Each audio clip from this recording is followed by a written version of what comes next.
What's up, guys? Welcome back to another video from Queenie K Games. Don't forget to hit that like button, comment down below, and subscribe. We're gonna be doing a special video today. We're gonna be doing a hooked story. So grab your snacks, grab your coffee, do whatever you gotta do because this one is gonna be good.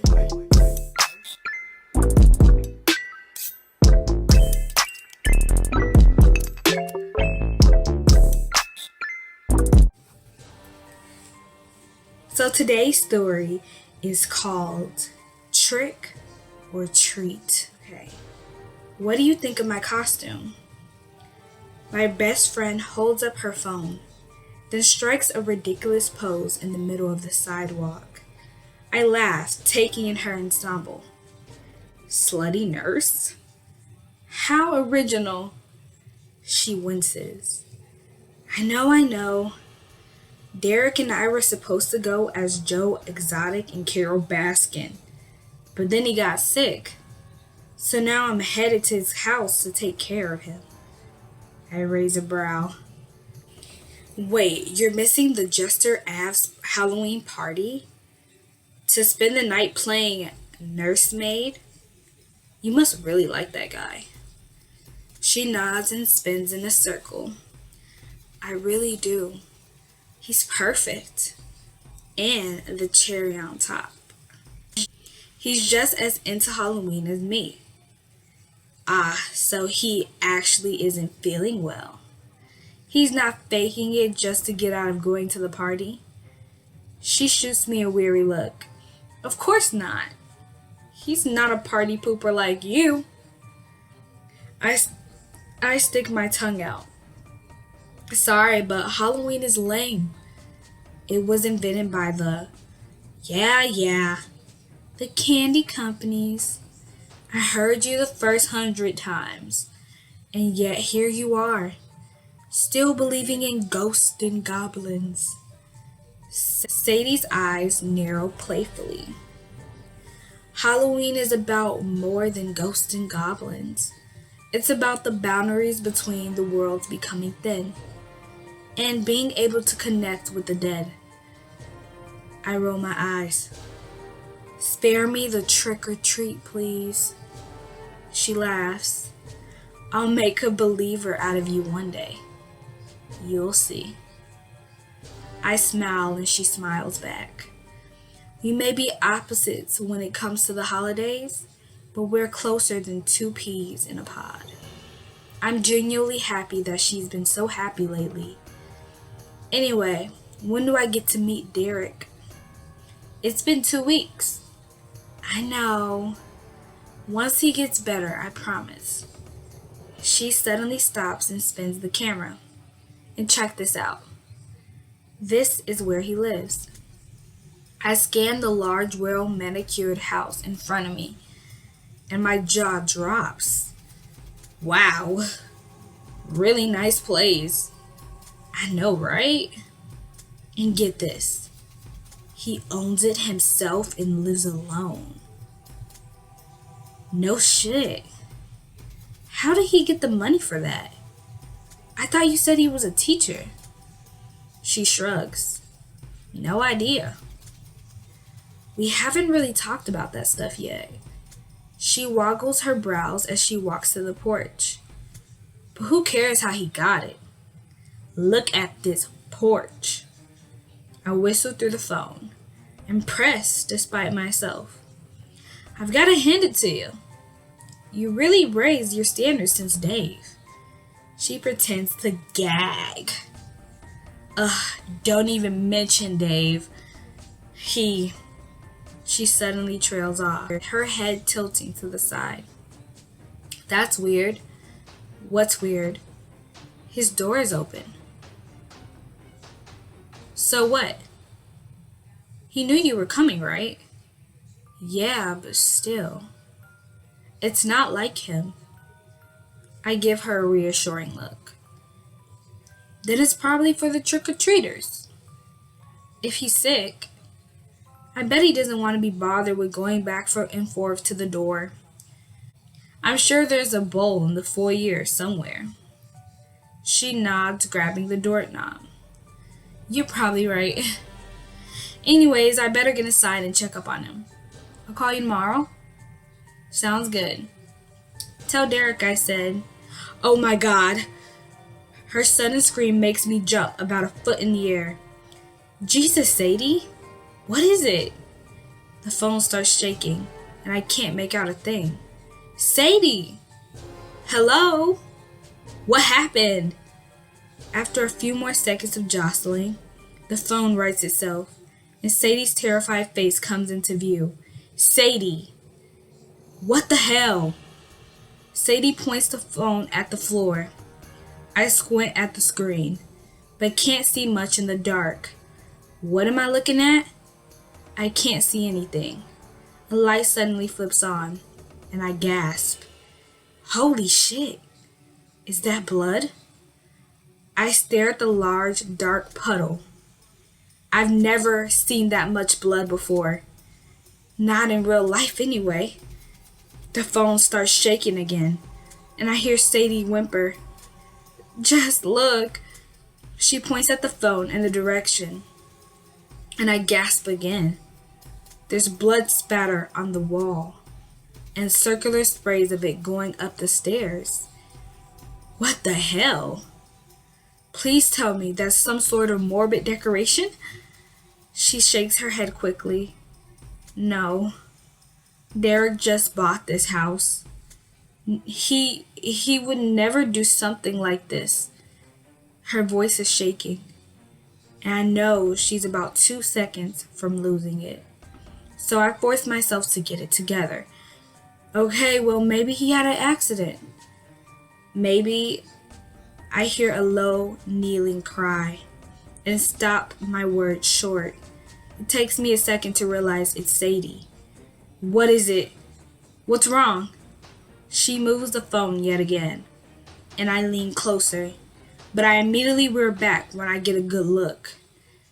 Oh God, please don't tell me that is what I think it is. It's a knife. Before I can even react, Sadie starts shouting, Derek! Derek, where are you? She runs up the stairs, and I jump up and start pacing. Sadie, stop. Go outside and call the police. You have no idea who's in the house. But it's as if she didn't hear me. She's running down the second floor landing, bursting in and out the rooms. Derek, answer me. Sadie, I'm calling the police. What is his address? She doesn't answer me. I can barely see what's going on, but I can tell she's now in master bedroom. And then suddenly she screams again. Loud. The sound pierces through the speaker of my phone and sends my cat jetting off the bed. Sadie, are you okay? I found a note on the bed. Look. With trembling fingers, she holds up a small piece of paper. Hold on. I can't read it. If you don't have my money by 5 o'clock on Halloween night, you're... I squint, trying to read the last word, but Sadie is shaking too much for me to see. Dead. It says dead. She stares at me, wide eyes. Shit, Jess. What do I do? Some lone shark obviously broke in and hurt Derek. I blink. My panic is rising. This is insane. This doesn't even sound real. This is... Suddenly, all the tension leaves my body. I'm so stupid. Okay, Sadie. The jig is up. Her eyes fill with tears. What? I smile at her. I have to admit, you had me for a minute.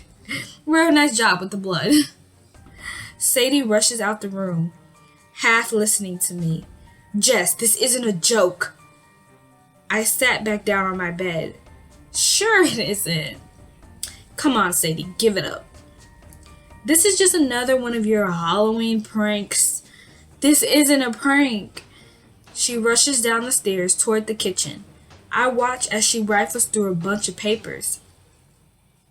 and unearths a cordless phone. She throws down her cell, and suddenly I'm staring at the ceiling, but I can't hear her voice in the background. Police department, please. And hurry, this is an emergency. I need help at 126 Sycamore Lane. The house belongs to Derek Chopin. I got here and he was gone, but there's a lot of blood, and there's a note. Okay, hurry, please.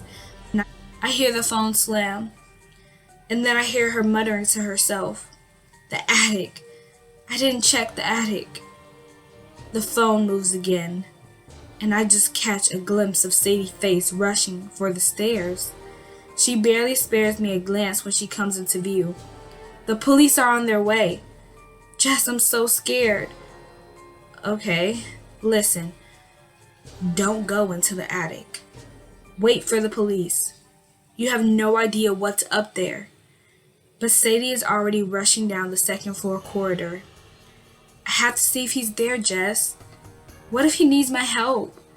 She stops in the middle of the hallway, then looks up at the ceiling. I can see a small attic door and a string hanging from it. Next thing I know, she's grabbing the string and pulling down the wooden ladder. The attic is dark, but I see a shaft of moonlight coming through a far-off skylight.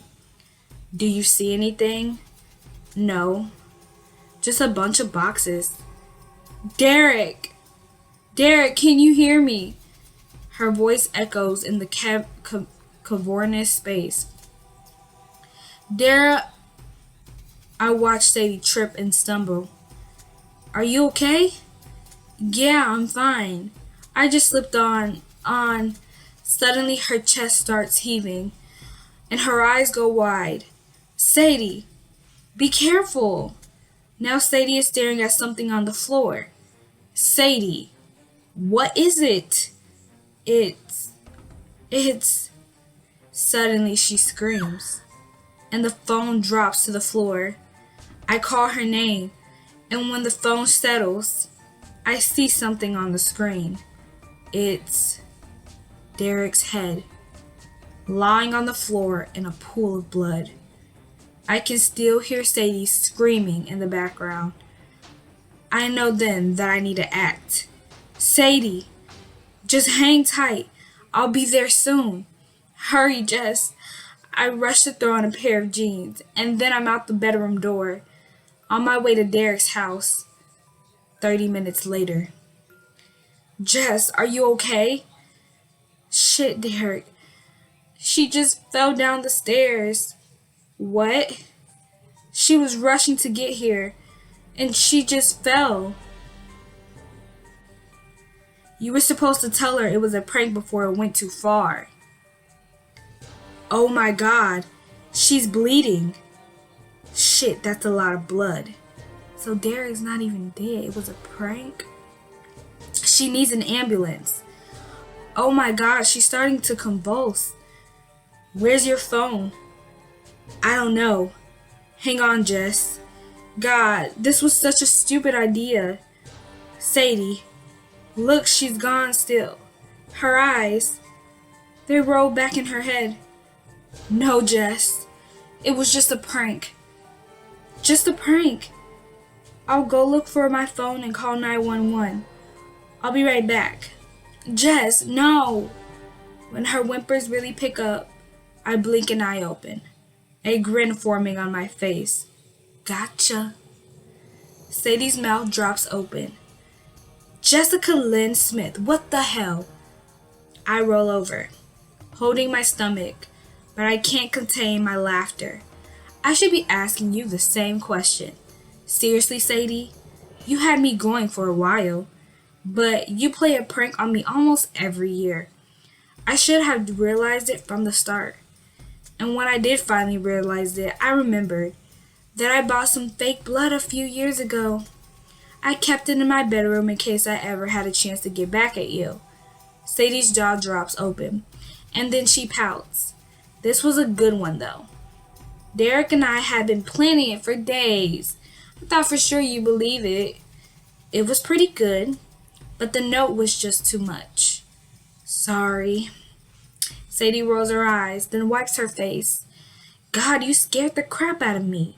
She leans away for the phone. Derek, she's fine. No need to call 911. I laugh again.